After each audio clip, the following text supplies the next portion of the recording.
Have you seen the episode of Family Guy where Peter, I can't remember what the premise is exactly, but Peter gets given a certain amount of wishes, like 3 wishes.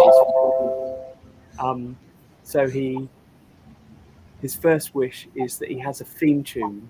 So everywhere he walks, this theme tune's playing. And it's kind of like a bluesy theme tune based, I think, on some sort of TV program he'd been watching of some sort of detective or something. And he's walking along and someone grabs him and goes, "Stop playing that bloody theme tune or I'll break every bone in your body." And Peter's like, "Oh, I wish I didn't have any bones in my body." And so he turns into this kind of weird jelly monster. And the rest of the episode is about him being this weird jelly monster. But I always remember that because I like the idea of having a theme tune that follows me around everywhere I go. I think I remember that. I think what would my theme tune be? Hey, Mr. Babinga and Alan, welcome. Yeah, I feel like my theme tune should be. I've been re-editing some videos of mine for YouTube.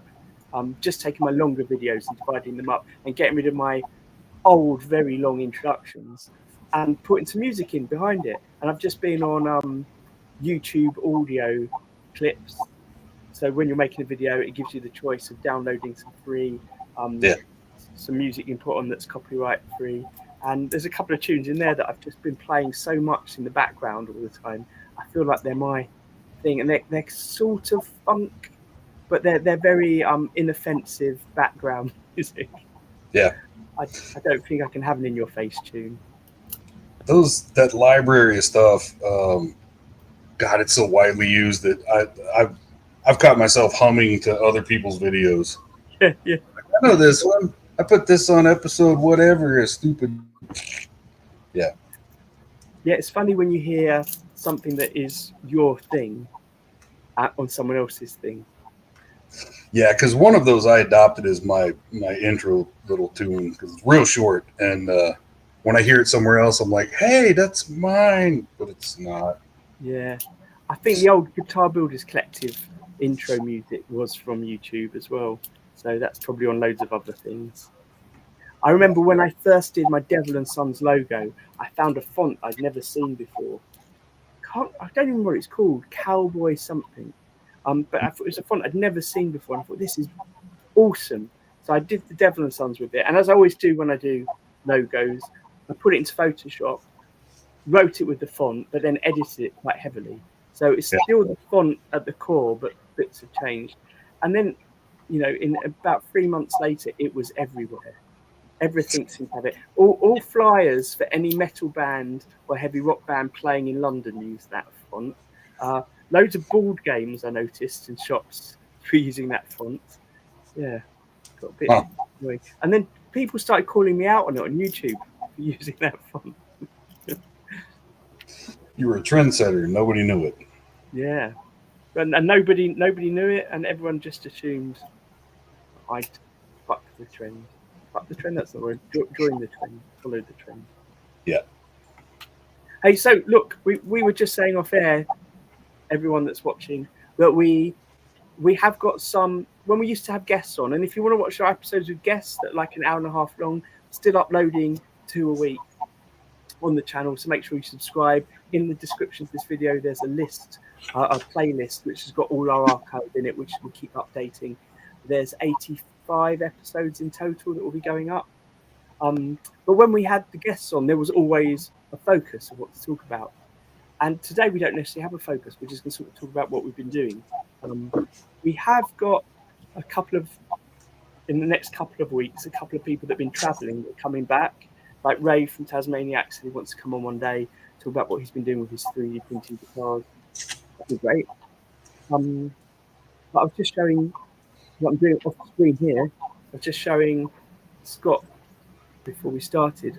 A while ago, made some clay skulls, which I gave to Ben from Battle Plan Harmonica Accessories. His episode of the live stream's actually up in the archive, and he turned them into mic clips. So they go on the top of the mic stand, they've got a clip on them, put the mic in, and he's been selling them. And then I thought the other day, look, I've got the 3D file. I should do something with them. So I've been experimenting with different ways of laying out them as the kind of. I mean, it's not an original idea. The Mohican skull pick holder. Sorry.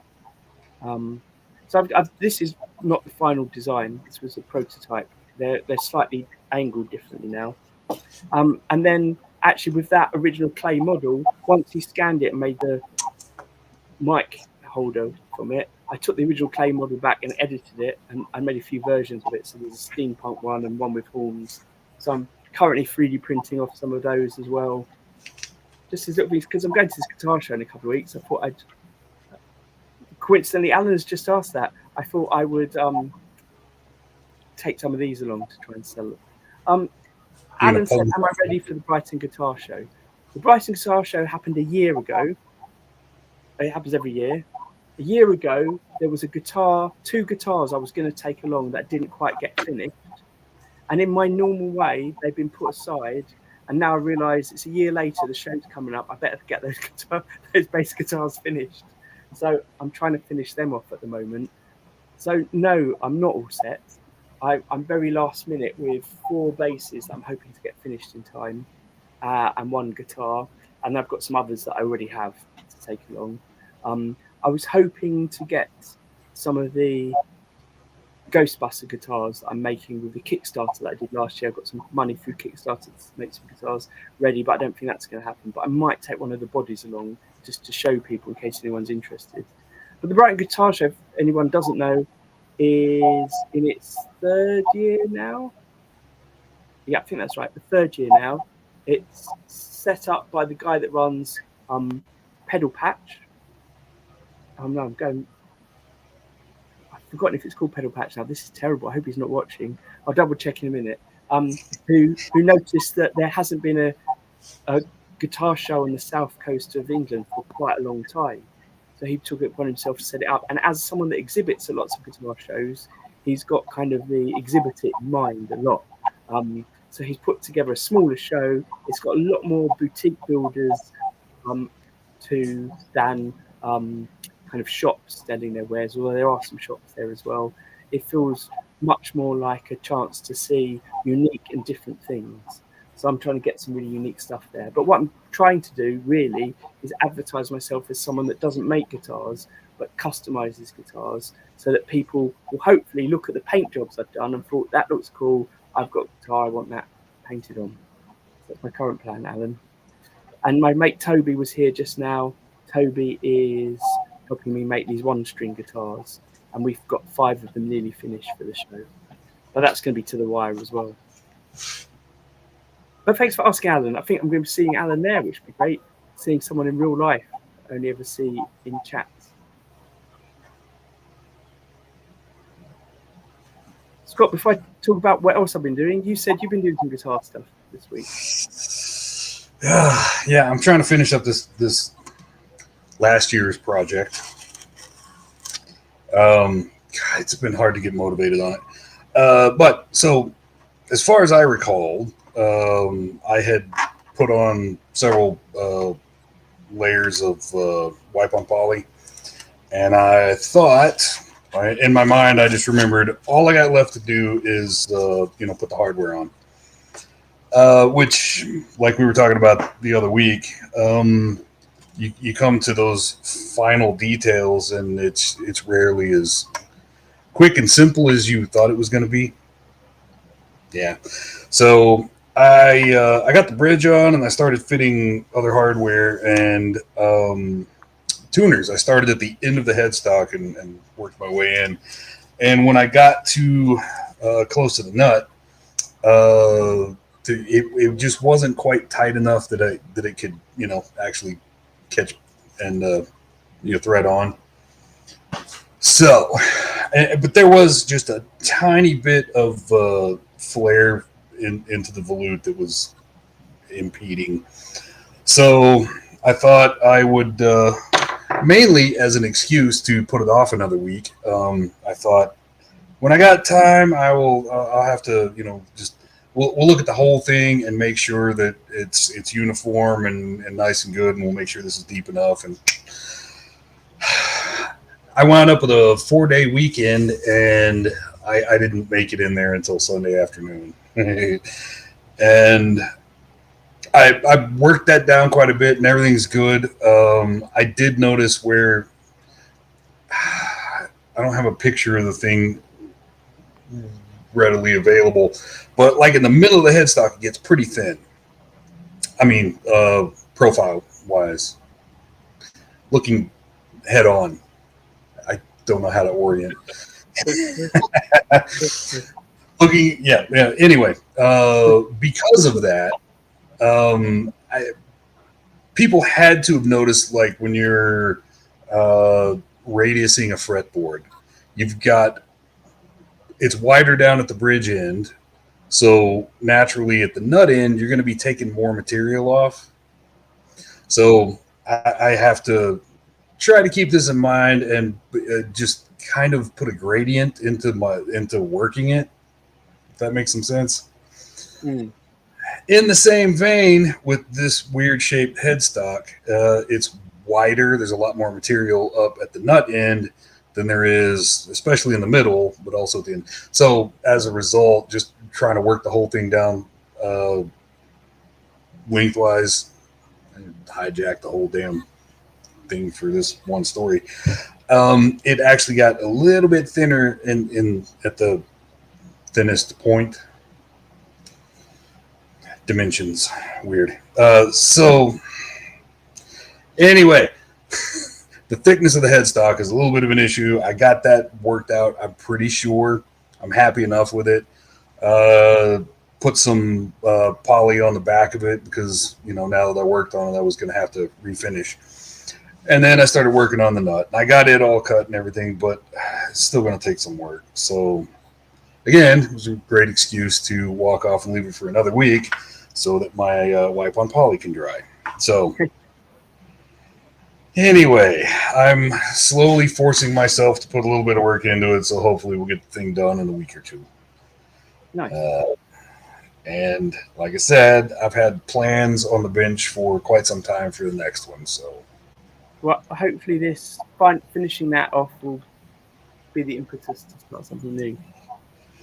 I personally, I'm never of the stage where when I finish something, I'm ready to start something new. I'm always ready to start something new just before I finish something, and then I never finish anything, which, as I mentioned many times, is a problem that I've got to resolve. Yeah, I got the same problem. But, I mean, all the minutia involved in the final finish, and this is where Ben says, 80% of the work comes in, or 80%, how the hell did he say it? Really high quality stuff, it's that stage where all of that happens, where you really have to put the time in to make it high quality. But that's the worst time to work. It's that's not a fun stage to be in. I've never enjoyed it. Yeah, definitely. Like I know I always say I like sanding, but there's different types of sanding, I realise. So I've just been making 3 bodies for these Ghostbuster guitars. So I've made 3 in one go. Definitely cuts down a load of time doing 3 of the same thing at the same time. And the sanding of that, which is sort of shaping the body, I've been quite enjoying. But at the same time, I'm at the stage where I'm now buffing some guitars that I painted. So I'm just doing that on and off because I just can't spend so many hours just buffing something.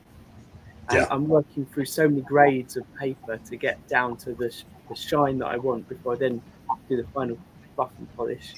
It's a long process, and you can easily skip. You can easily say, "Oh, I'm done with this grade. I'll go on to the next grade." But like you're saying, if you don't put that extra effort in and get it just right, like you can see the odd flaw, so I have to go back at paper to sort it out. If you don't do that, you're not going to get, as Ben's saying, the best finish. You can get the best thing.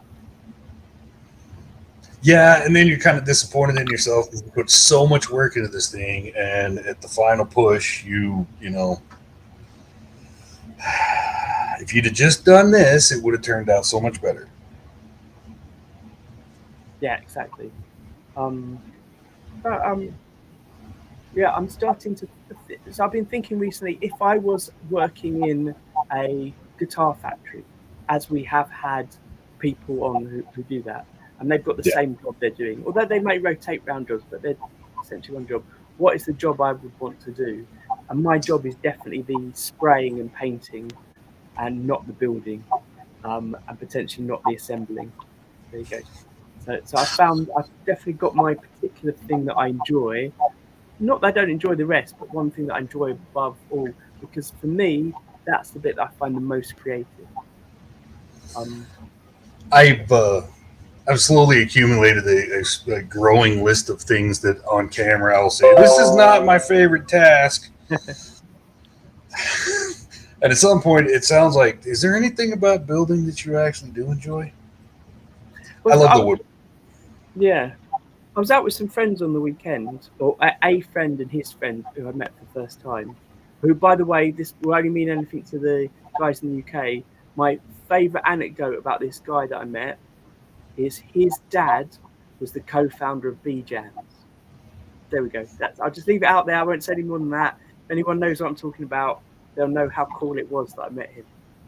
Um, that also shows my age. But anyway, but we were talking about the fact that I've been trying different things out over the last few years to make the business more viable. And one of the things I tried out was repair work. And Isaac, my friend who's a bass player, was saying that he's done a bit of repair work for his friend, work with his friend who's a luthier, and he could easily just spend every day doing fret leveling. He finds it so meditative. And I was like, that's the problem I had with doing repair work. A lot of the repair work was just sort of setups and fret work, and it didn't have any creativity to me.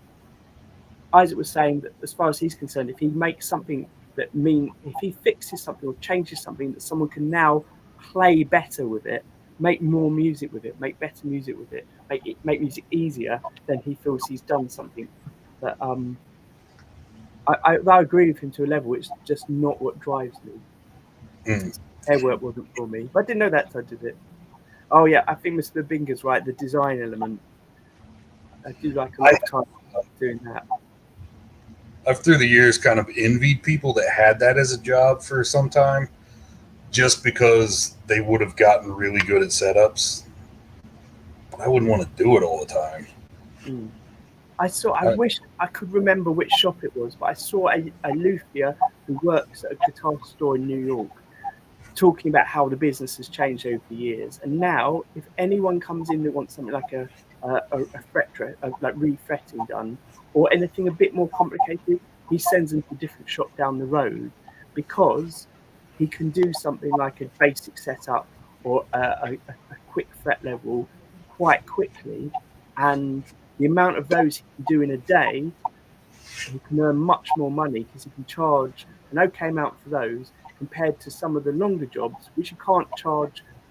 You could do five setups in the time it takes to redo a whole fretboard. You can't charge 5 times as much as one setup to do the fretboard. So he's just turning those away. And I couldn't work out what the sad element was there. Is it sad that he has to do this same repetitive job because he needs to make the money to keep the shop open? Or is it sad that he's lost the love of doing the more complicated jobs? I'm not really explaining that well. But it just didn't seem like it seemed like he has to do this now to keep the business running. It didn't seem like the passion that he had being able to do all the different varied skills before. yeah. When I got out of high school, I had no idea what I wanted to do with my life, but I had been drawing since I was old enough to hold something to draw with. So, without a better plan, I went to college for art. And Mm. at some point, I decided, art is a creative outlet. It's a hobby. I don't know if I want somebody telling me what to draw, how many times, and what color. I felt like that would just suck all the fun out of it. So it's one of the reasons I decided not to go into. You kind of live with art. You're kind of limited on how you're going to make money anyway. But that was my justification for dropping out of art. And I've really felt the same way with building, especially how I came onto building. It was a creative outlet. It was you know, and I'm not in a big hurry or all that excited to do a lot of commission work. Like I've been lucky with the commissions that I have had, where people will say turquoise is her favorite color. Yeah. That's your requirement. That's okay. I can work with that. Or the last one. I mean, basically, his purple was his favorite color. Was the guidance I got. Okay, yeah, I can work with that because that gives me loads of creative license. But somebody that had some really stringent, specific requirements, they would be, I'm sure, really hard to please, and I don't know that I would enjoy that. Mm. Yeah. Yeah. Well, so back to something we said last week that you mentioned just now. This idea, or not last week, previously, the idea that making one-offs is a lot harder than making repetitive things, and that idea of when you're making one thing for someone and they're they know what they want, makes it quite hard to get it right. Sometimes you have to do things multiple times to do it. Whereas, and that's what occurred to me that I hadn't mentioned last time about the idea of one-offs. Is I've got two guitars here, a guitar and a bass. Both of them are one-offs. Both of them, it was the third attempt at making the scratch plate that was the right attempt. Like the first ones weren't right for either of them. And that doesn't happen. That's easily 3 times as long as making one, maybe more because I have to think about it each time, and 3 times as much material. And when you're making something repetitive, like these Ghostbusters guitars I'm now making, I've got my template set up. Making the 3 bodies in one go was quite quick because as soon as I'd made one, I knew what I was doing. Today, for these one-string guitars, I'm making these little extra blocks that go on the end to hold the tuning peg. I made 10 of them today in an hour because it was just, I'm only making 5 instruments at the moment, but hopefully I'll make more in the future. And because it was set up, it was so easy to do those extra 5, then just pack it all away and then try and remember how to do it again in 3 months' time when I want to do it. Yeah. So it's definitely something about how More long it than once, kind of on this subject, more than once, I've been reminded of. I think it was the second Great Guitar Build Off when Texas Toast was, reviewing videos, and they made a lot of comments about repeatability, and I don't. This would be hard to mass produce and blah blah blah. And I kept thinking, yeah, I guess if that's your goal, but not everybody has that goal. I don't think anyone did in the Great Guitar Build Off. Yeah. But so like I kind of envy people that have a template for a neck, pocket, and a neck. I never have. Everyone is going to be different, and I mean, but I can see the point. If you're trying to make money, you want to be able to mass produce something, and it makes sense. Doing it just as a hobby and not having a bunch of customers to sell to, I mean, the complexity of getting through a different build that's a totally different experience is kind of the fun part for me. So one-offs is just where I am as a hobbyist. So depends on your goals. Definitely. Hey, so totally changing the point. Last week we talked about David Lynch's auction, and 175 people so far have watched that episode. I thought it was going to get less views than normal because I wasn't sure people would be interested in that, but they were, and the auctions happened. So I thought maybe I'd just quickly show you some of the final sale prices and some things. If you're up for that. Cool. It's a shame Mark couldn't join us because I think he might have found it quite entertaining. Right. Well, he's probably been watching it. Yeah, I wonder if he bid on anything. He was talking about potentially doing it. Right. let's start with sharing the instruments. Just double check it's sharing. There we go. So here we go. The Parker Fly. Any guesses? It was at 10,000 last time we were here. Oh my god. It's definitely out of Mark's price range now. Mark was saying that it made him want to buy a black Parker Fly. 32,000. Wow. 30,000.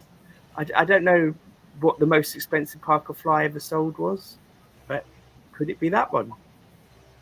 Maybe. That's pretty crazy. And that 5-string guitar, 39,000. Jeez. And even just this like Fernandez, I don't know enough about Fernandez to know how special that one is. But it's an 8-string, so that does make it a bit different to a normal guitar. But that's also 39 grand. Like even the mic, this mic, with a photo of him in front of it, but how often did he use that mic? I don't know, 10 grand. Jeez. Like, there's nothing there that I think someone's bought. Well, I mean, people with a lot more money than me might not see it this way, but it doesn't feel like there's anything there people bought to use. It looks like they bought it all to collect or look after and as a bit of memorabilia. But I was kind of quite like the idea, as I mentioned with his tools, the idea of someone buying some of his tools and actually using them. Yeah. I wish I had that kind of money. Yeah. Flanger for 3,600. I won't go through them all. But yeah, that Boss delay, 4.5 grand. I like the estimates were so rubbish. That no way connected to the actual sale prices. Yeah. Right, I'll do one more scroll down. Oh, there we go.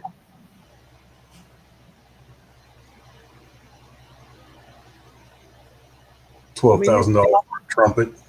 Yeah. That amp though, I mean, that doesn't seem too bad. Nearly 3 grand for an amp. I don't know. And then I'm going to share the tool page just quickly. If you remember, some of the tools were, there it is, were like his shop vac. Yeah. Like this was a weird one. A chop saw and 4 shop vacs. It's like they thought they go together because they're all Festool. I don't know. And these things, the Festool tables, I can't work out why someone would buy them. I know they belong to David Lynch. Surely you'd only buy them if you wanted to use them. So maybe they are going to be used. I don't know. I'm paying that much money for a tool. It better, I'm going to be using it. Yeah. But Easy. I don't know. Seems like those people have more money than sense, and I've never been in that situation. I mean, I can totally understand having a hand collection, a set of hand tools of his and saying these were his hand tools and kind of idolize them as objects. But those Festool tables just don't seem like the sort of thing you do that with. I wouldn't think so. 3 sets of sawhorses. Not even that shop vacuums, 1,600. Like, yeah, I want to know who these have gone to. Unless it's all just as we've seen it broken down, but maybe there's one person that's bought loads of this for some purpose, some David Lynch museum or something like that. It would be cool to go to a David Lynch museum and see a recreation of his workshop. Yeah. It's crazy. I wish I had that kind of money. Yeah, I see some people in the chat talking about the money. Yeah.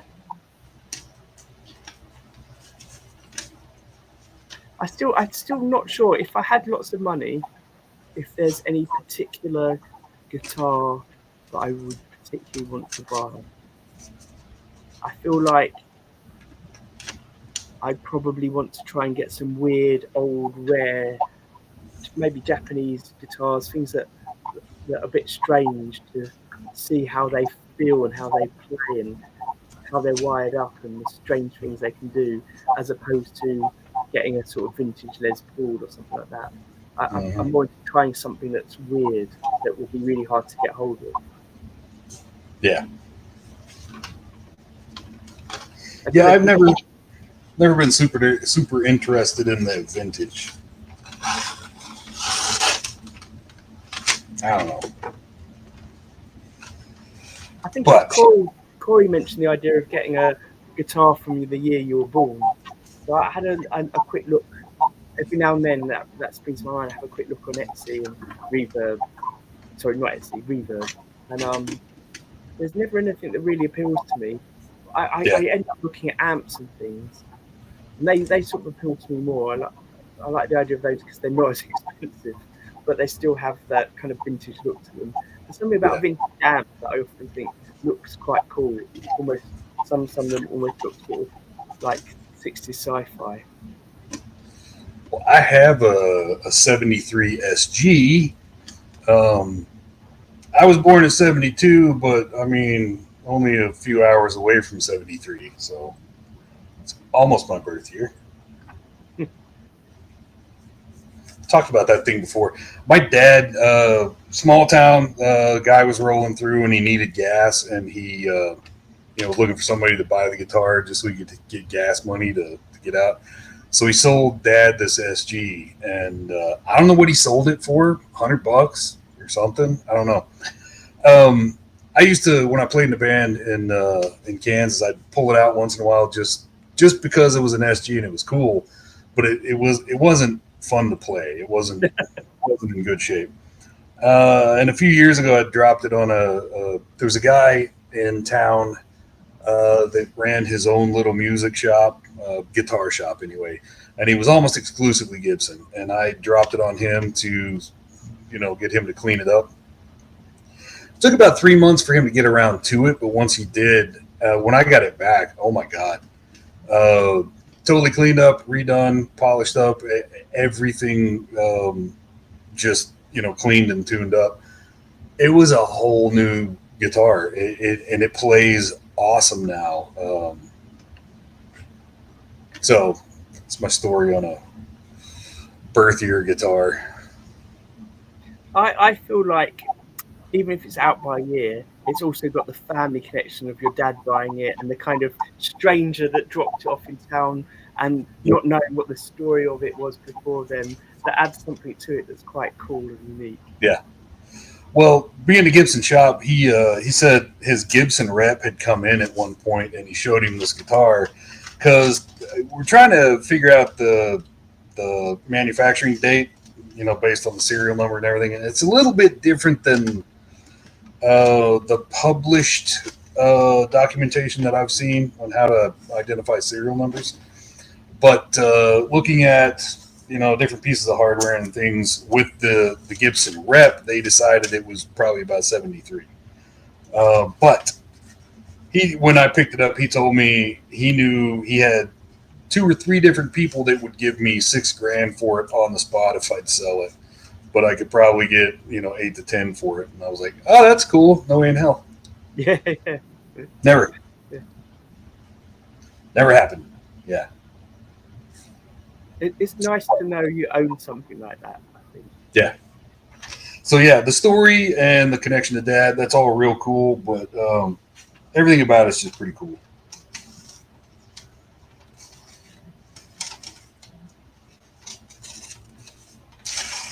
I've just seen some chat about. I don't know guitar history enough to say, as Barry's asking, is there anything worth getting from 1970? I couldn't say to you, oh yeah, 1970 such and such released this one-off, or it's the only year they made this model in this color or whatever.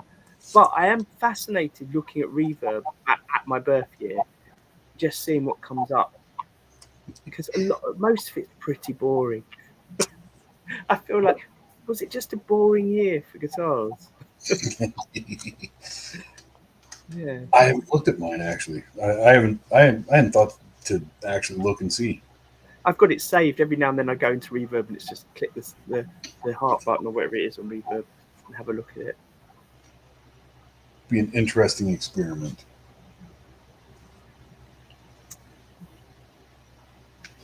Oh, Alan's saying he'd like a 1969 Rickenbacker 330. Is that because you like that instrument? Or, sorry, what I should say is, why is it you like that instrument? Is it because of the year? It's got a connection to your year, or is it a particular model that you've seen people play? Like, I've only ever played what is it? The Paul McCartney Rickenbacker bass. What was it called? Is it 50? Let me look that up. I think you played a few actually. I've never touched one. 500. It might be just called the Model 500. Yeah, it's a 500/1. I don't know why it's called that, and it was weird. It just felt like no other bass, and I really enjoyed it. Hmm. It's good if you can have an instrument for your birth year that you know you're going to enjoy. You like that instrument. I think that was the thing. That was it. That's what's put me off buying. Not that I could afford it, but what would be put me off buying them is when I see the instruments come up from my birth year. None of them are instruments that I want to play. Hmm. Like if a really cool Ibanez Iceman came up, that's what my dream instrument in some ways. I don't know. I came to a conclusion as well yesterday that I've been so busy recently trying to get guitars sorted that my ambition of trying to play more often has gone out the window. And I think one of the reasons my ambition of trying to play more often has gone out the window is I much prefer playing bass to guitar. And when I've been playing recently and been playing the guitar, it's been fun, but I have much more fun playing bass. So I think if I am to start playing again, I need to get back to playing my bass. Something about it that I like. Yeah.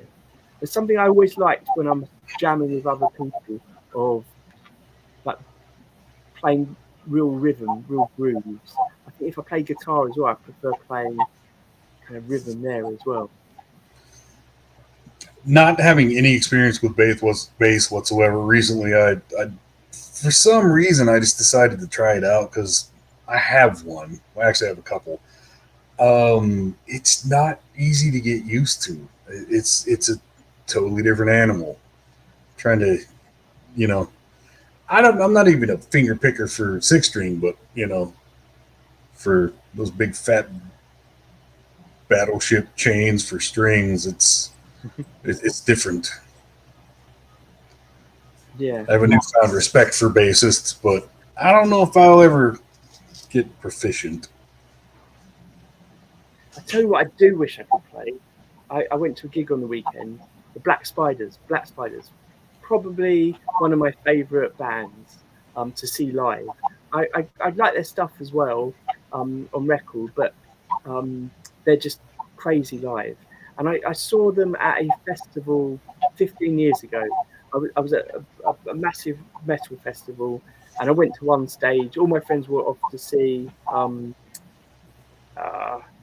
Black Label Society, and for some reason I went to this other stage to see Skid Row. Um, basically I used to love Skid Row when I was younger, and I wanted to see them again. And I didn't know Black Label Society, and just before Skid Row came on, Black Spiders came out and started playing, and they were like a tongue-in-cheek AC/DC, and they had the crowd going. They were brilliant, and the singer was amazing. And then I found out later, I really recognise that singer's voice. He was in a small band that I used to love when I was a teenager that didn't go very far, and then he'd gone off and started the Black Spiders. So it was great to have that linked in.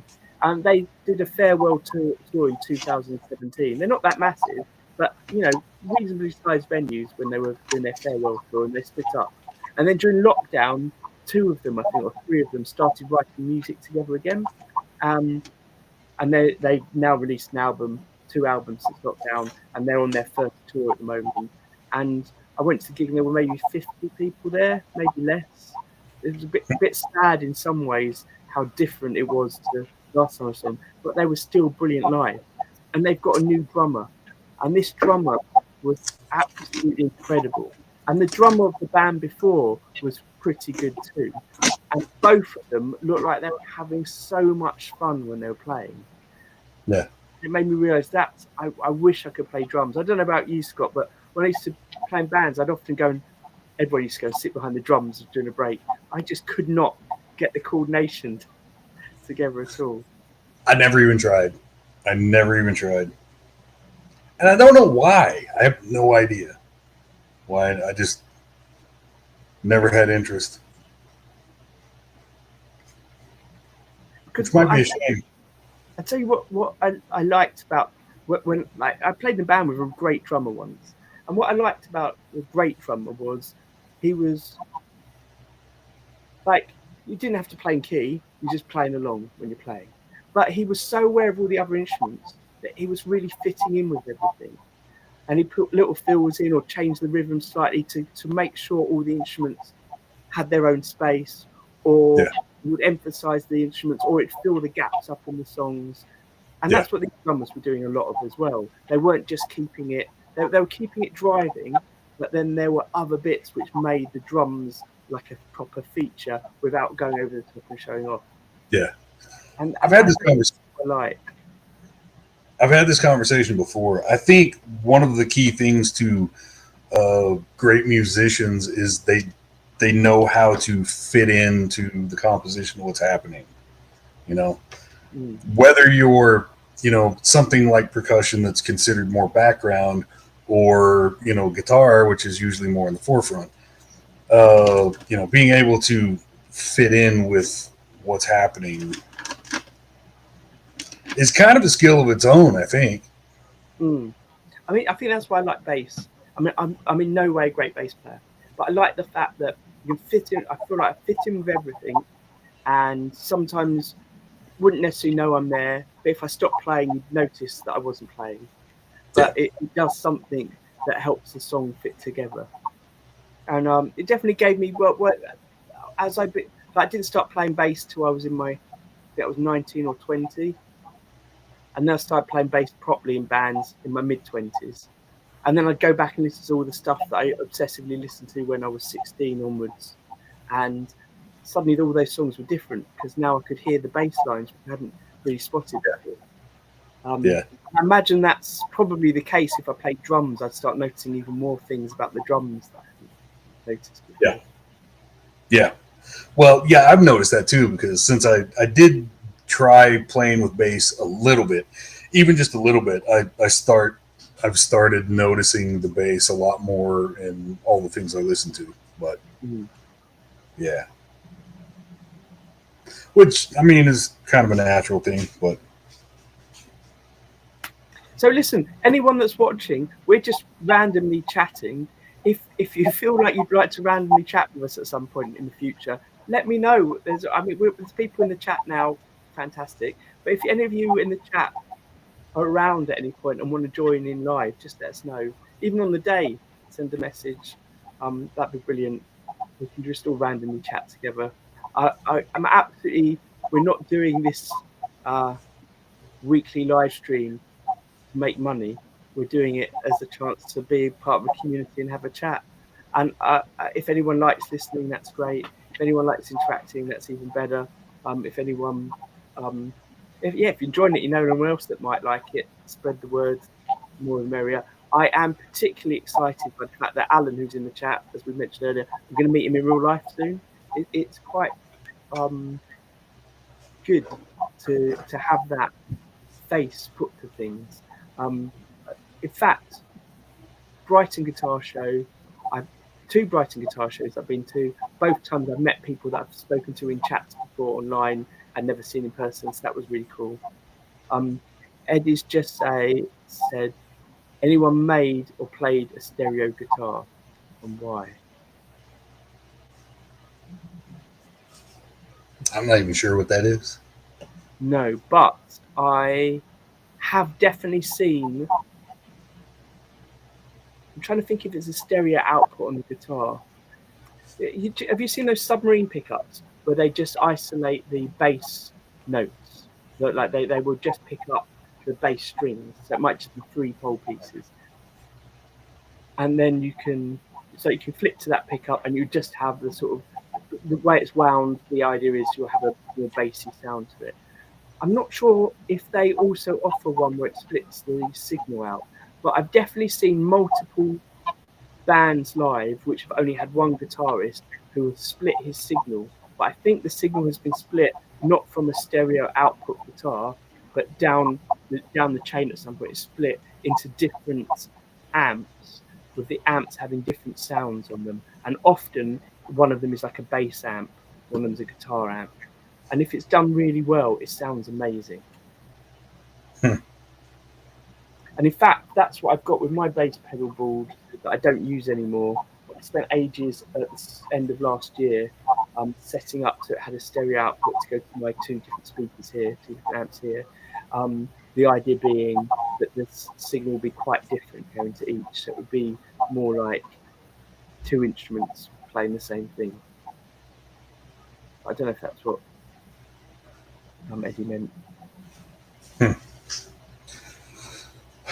Well, I remember looking into effects and stuff, seeing people who had a wet dry setup, and I not having seen that, I've wondered. I mean, that sounds like it would be kind of the same thing.